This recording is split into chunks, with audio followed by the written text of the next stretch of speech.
Hey, this is Atul Prajapati and welcome to my channel one man investing. तो आज हम बात करेंगे पीबी रेशियो के बारे में कि पीबी रेशियो क्या होता है और उसे कैसे कैलकुलेट करते हैं, वो देखेंगे। तो पीबी रेशियो को हम price price to book value ratio भी कहते हैं। तो पीबी रेशियो हमें क्या दिखाता है, बेसिकली जो कंपनी की बुक्स ऑफ अकाउंट में जो कंपनी की वैल्यू निकल के आ रही है, सारी जो असेट है और लायबिलिटी को मिला के जो बुक्स ऑफ अकाउंट में जो कंपनी की बुक वैल्यू निकल के आ रही है, जो वैल्यू निकल के आ रही है उसको बुक वैल्यू कहेंगे। तो उसका फॉर्मूला देख लेते हैं। PB ratio is equal to price per share divide by book value per share. तो यहाँ पे एग्जांपल के थ्रू हम लोग समझ के देख लेते हैं। तो यहाँ पे फॉर्मूला लिखा हुआ है price per book PB is equal to price per share divide by book value per share. तो सबसे पहले हमें बुक वैल्यू निकालनी होगी, फिर बुक वैल्यू पर शेयर निकाल के हम लोग ये फॉर्मूला में डाल सकते हैं। सबसे पहले बुक वैल्यू निकालते हैं। जो कंपनी की टोटल टेंजेबल असेट है उसमें से उसकी जो लायबिलिटी है वो माइनस होगी, तो बुक वैल्यू पर शेयर मिलेगा। Suppose tangible asset total 200 rupees है और लायबिलिटी 100 रुपीज़ है, तो यहाँ पे 100 रुपीज़ जो है उसकी बुक वैल्यू निकल के आ रही है। तो बुक वैल्यू से हम बुक वैल्यू पर शेयर निकाल सकते हैं। बुक वैल्यू पर शेयर निकालने के लिए book value per share divide by total number of share. तो book value per share 100 rupees है और टोटल नंबर ऑफ शेयर इस कंपनी में 20 है। तो यहाँ पे जो 5 का जो वो है बुक वैल्यू पर शेयर निकल के आ रहा है। यहाँ जो फॉर्मूला है उसमें ये अमाउंट जो है यहाँ पे डाल देते हैं।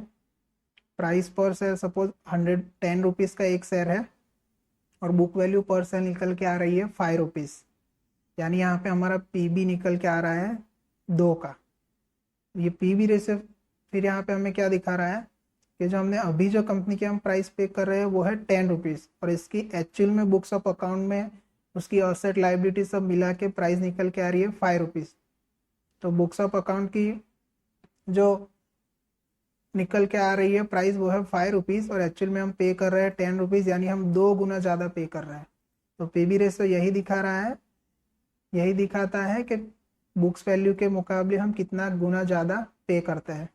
तो लाइव हम अभी किसी कंपनी का पीबी रेशियो निकाल के देख लेते हैं। यहाँ पर मैंने screener.com ओपन किया है। यहाँ पे सपोज हम डीमार्ट जो कंपनी है उसका प्राइस टू बुक वैल्यू निकाल के देख लेते हैं। तो प्राइस टू बुक वैल्यू निकालने के लिए करंट प्राइस उसका जो वो है ये रहा, यहाँ से मिल जाएगा और उसकी हमें सबसे पहले बुक वैल्यू निकालनी रहेगी। तो बुक वैल्यू के लिए हम कंपनी की जो बैलेंस शीट है वहाँ पे चले जाएंगे और उसकी जो टोटल असेट है उसमें से उसकी जो लायबिलिटी है वो माइनस करेंगे। टोटल एसेट यहाँ पे ये है, तो कैलकुलेटर में करके देख लेते हैं। 18106, उसमें से जो उसकी जो लायबिलिटी है यहाँ पे आपको दिखेगी। तो लायबिलिटी यहाँ पे है 1385 माइनस यहाँ पे जो बोरोइंग्स है वो भी लायबिलिटी में आता है, वो भी माइनस होगा 643। आपको जो ये रिजर्व और शेयर कैपिटल है वो माइनस नहीं करना है, सिर्फ बोरोविंग्स और अदर लायबिलिटीज जो है वो माइनस करनी है। तो यहाँ पे आपको बुक वैल्यू मिल जाएगी, टोटल बुक वैल्यू। उसमें से आपको जो कंपनी के नंबर ऑफ शेयर है उससे डिवाइड करना है, तो बुक वैल्यू पर शेयर आपको मिल जाएगा। तो यहाँ पे टोटल नंबर ऑफ शेयर है 65 करोड़ से हम डिवाइड करेंगे। तो यहाँ पे आपको दिख रहा होगा 248 समथिंग उसकी जो बुक वैल्यू है वो आ रही है। और यहाँ पे भी आप देख सकते हो कंपनी की जो बुक वैल्यू है तो 248 दिखा रहा है। तो बुक वैल्यू हमें मिल गई और बुक वैल्यू पर शेयर हमें मिल गया और प्राइस पर शेयर हमारे पास है। तो यहाँ से हम पीबी रेशियो निकाल सकते हैं। 3502 divide by book value per share हमारा कितना है 248।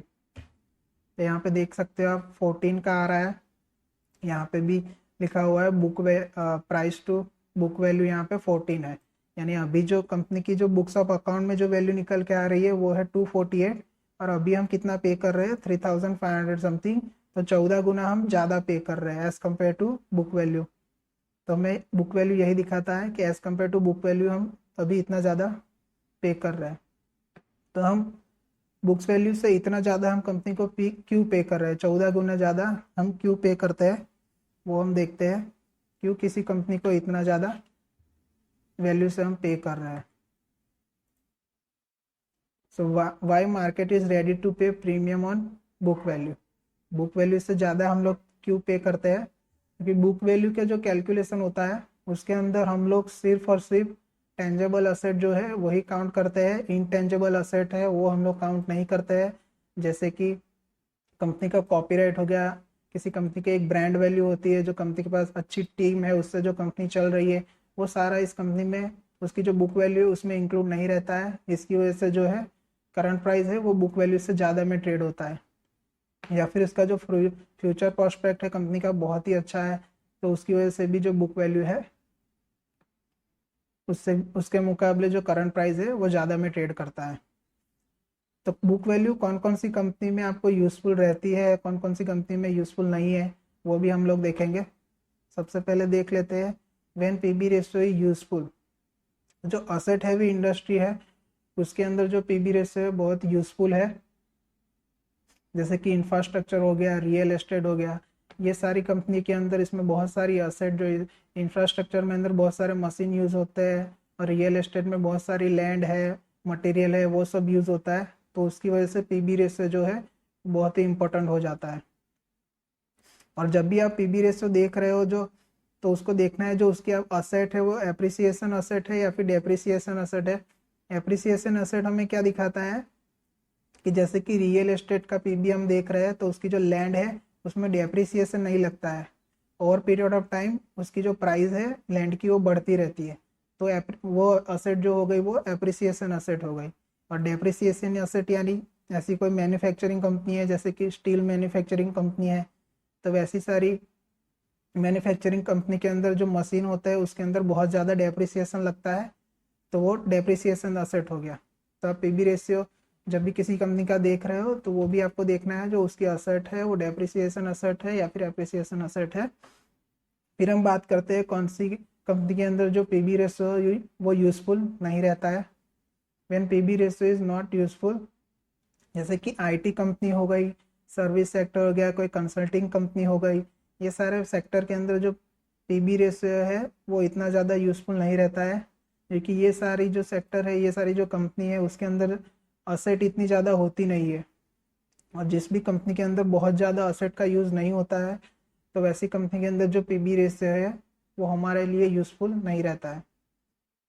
अब जो भी कंपनी आप एनालिसिस कर रहे हो उसके जो पीयर्स है उसके साथ भी हमें उसका पीबी रेशियो निकालना है। जैसे कि यहाँ पे हम पीयर्स में चले जाते हैं तो यहाँ से उसका जो भी कॉम्पिटिटर्स है उसका भी पीबी हमें उसके साथ कंपेयर करना है, तभी हम एक कंपनी को अच्छी तरह से वैल्यू कर सकते हैं। जैसे कि यहाँ पे लास्ट में दिखा रहा है current price divide by book value. यहाँ पे जो डीमार्ट है, एवेन्यू सुपर मार्केट, उसको हम 14 गुना ज़्यादा पे कर रहे हैं। यहाँ पे ट्रेंट है उसको 20 गुना। यहाँ से आप कंपैरिजन जरूर करना है, कोई भी कंपनी एनालिसिस कर रहे हो तभी आपको पता चलेगा कि आप पीबी रेशियो जो दिख रहा है वो सही है या नहीं। तो आई होप इस वीडियो में आपको पीबी रेशियो के बारे में बहुत कुछ जानने को मिला होगा। ऐसे ही बहुत सारे वीडियो मेरी चैनल के प्लेलिस्ट में है, जहाँ पे जाके आप बहुत सारे रेशियो भी आप सीख सकते हो और चैनल को सब्सक्राइब कर सकते हो। Thank you for watching this video. आपका कीमती समय देने के लिए धन्यवाद।